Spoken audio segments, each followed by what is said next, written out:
आशीर्वाद के ऊपर कथा है, बड़ी कीमती है। एक गांव में गडरिया रहता है, ध्यान देना। गडरिया तो जानते होंगे, भेड़ बकरी चराने जो जाता है। गांव में एक गडरिया भेड़ चराने जाता है तो उसकी माता उसके लिए रोटी बांध देती है, टोसा, कि ले बेटा ले जा, जब दोपहर को भूख लगे तो खा लिया करना। अब वो गडरिया जाता है, गाय भैंस चराता है, भेड़ बकरियां चराता है और कुआं पर बैठता है। दोपहर का समय होता है तो वहीं रोटी खोलता है और अपना खाता है। उसका ये जीवन का क्रम चलता है। एक दिन क्या हुआ बंधुओं, जैसे ही वो गडरिया कुआं पर बैठा, उसने अपना टोसा खोला, एक व्यक्ति वहां पर आया। ध्यान देना, एक व्यक्ति वहां पर आता है और उससे पूछता है कि भाई हमें भी भूख लगी है, कुछ खाने को है? तो वो गडरिया कहता है मेरी माता ने 2 रोटी बांधी है, एक रोटी तू ले ले, एक रोटी मैं खा लूं। एक रोटी उसको खिला दी, रोटी खाता है वो व्यक्ति और पानी पीता चला जाता है। दूसरा दिन फिर वही लीला, जैसे ही गडरिया भोजन करने बैठता है, व्यक्ति आता है, एक रोटी खाता है, पानी पीता चला जाता है। तीसरे दिन भी वही क्रम, चौथे दिन भी वही क्रम, ऐसा कम से कम 10 दिन हो गया महाराज। जैसे ही वो गडरिया भोजन करने बैठता है, ऐसे ही वो व्यक्ति आता है, एक रोटी खाता है और चला जाता है। अब 11वां दिन आ गया तो 11वें दिन में उस गडरिये ने पूछा उससे कि भाई एक बात बता, तू रोज आता है, रोज रोटी खाता है और चला जाता है, तू कौन है, कहां से आता है? तो वो गडरिया से वो व्यक्ति बोला कि तू मेरे बारे में पूछ मत, मैं कौन हूं, कहां से आता हूं। गडरिया बोला फिर भी तो बता तू कौन है? तो वो व्यक्ति कहता है मैं यमदूत हूं। ध्यान देना, मैं कौन हूं? यमदूत हूं महाराज। अब तो वो यमदूत ऐसा सुना तो वो गडरिया डर गया। गडरिया ने उससे पूछा तो यमदूत है तो यहाँ पर क्यों आता है? तो यमदूत कहता है कि रोजाना किसी को मरना होता है और जब किसी के मरने में 2-4 मिनट की देरी होती है तो मैं तेरे पास आ जाता हूँ, एक रोटी तेरी खाता हूँ, जब तक समय हो जाता है उसको ले जाने का फिर मैं उसे ले जाता हूँ, मेरी तो ड्यूटी है। तो गडरिये ने यमदूत से पूछा कि तुझे सबकी मौत के बारे में पता है? बोले पता है। तो गडरिया यमदूत से पूछता है कि तुझे मेरी मौत के बारे में भी पता है? बोले पता है। तो बता मैं कब मरूंगा? तो यमदूत कहता है कि मुझे यमराज ने मना कर रखी है, मैं किसी की मौत के बारे में बताता नहीं हूं। तो गडरिया कहता है कि देख तूने मेरी रोटी खाई है 10 दिन, कम से कम इतना तो बता दे कि मेरी मौत कैसे होगी।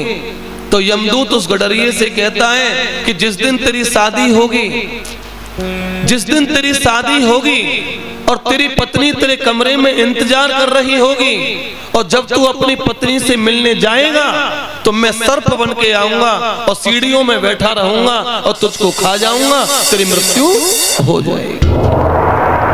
ऐसी मृत्यु तेरी लिखी है। अब तो वो यमदूत वहां से चला गया और फिर कभी वहां नहीं आया। अब तो उस गडरिये को चिंता हो गई। गडरिये ने ये बात किसी को भी नहीं बताई, लेकिन शादी तो होना था, शादी हो गई और बंधुओं उस गडरिये की शादी हो गई है और उसकी पत्नी उस कमरे में बैठ कर के उसका इंतजार कर रही है और वो गडरिया जानता है कि आज मेरा अंतिम दिन है। वो अपनी माता से जी भर के बातें करता है।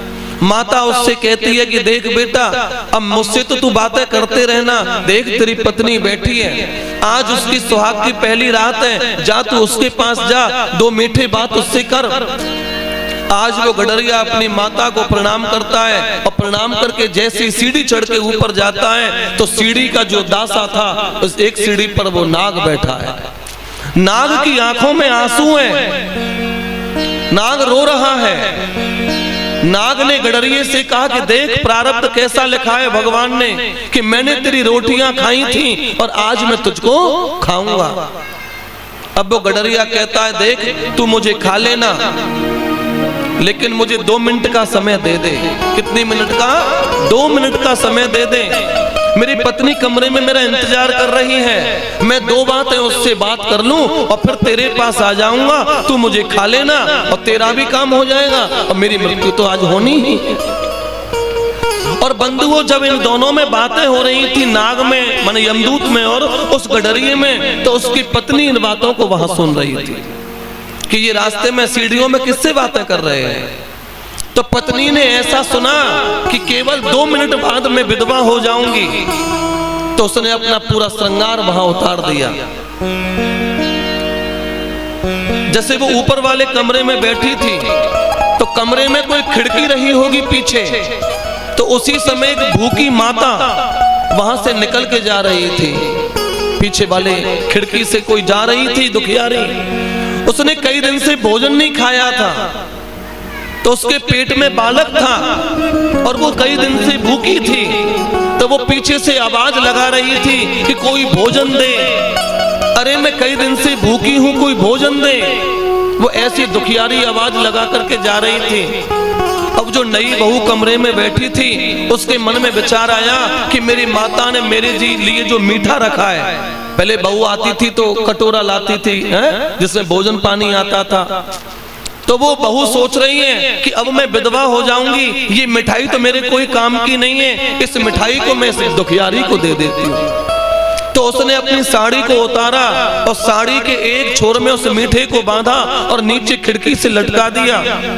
और बंधुओं, उस बूढ़ी, उस दुखियारी माता ने, उस भूखी माता ने ये भोजन देखा, और जैसे ही वो भोजन देखा तो भूखे को भोजन चाहिए, उसने पहला गस्सा खाया और उसे आशीर्वाद दिया कि तेरी चुनरी अमर रहे। आशीर्वाद दिया कि तेरी चुनरी अमर रहे। और दूसरा कौर तोड़ा, दूसरा गस्सा मुंह में रखा कि तेरा चूड़ा अमर रहे। तीसरा गस्सा खाया, तेरा सुहाग अमर रहे। वो एक एक कौर खाती है और उसे आशीर्वाद देती है। और आशीर्वाद इतने सच्चे हृदय से दिया कि यमराज के कानों में खबर पहुंच गई। यमराज ने पूछा चित्रगुप्त से कि ये आशीर्वाद कौन दे रहा है और किसको दे रहा है। तो चित्रगुप्त ने हंस करके कहा, ये आशीर्वाद एक भूखी माई दे रही है। किसको दे रही है? बोले उसको दे रही है जिस गडरिया को तुमने लिवाने के लिए भेजा है, उसकी पत्नी को ये आशीर्वाद मिल रहा है। तो यमराज डर गए। यमराज ने कहा कि जिसको इतने सच्चे हृदय से आशीर्वाद मिलता है, उसका मैं यम भी कुछ नहीं बिगाड़ सकता। जाओ, जाकर के यमदूत से कहो कि वो उसे छोड़ दे और लौट आए। और बंधुओं, एक आशीर्वाद के बदले में आज उस यमराज ने उसके प्राण छोड़ दिए। इतनी ताकत होती है आशीर्वाद। अगर कोई व्यक्ति किसी को सच्चे हृदय से आशीर्वाद दे देना, तो उसका काम उसी समय संपन्न हो जाता है।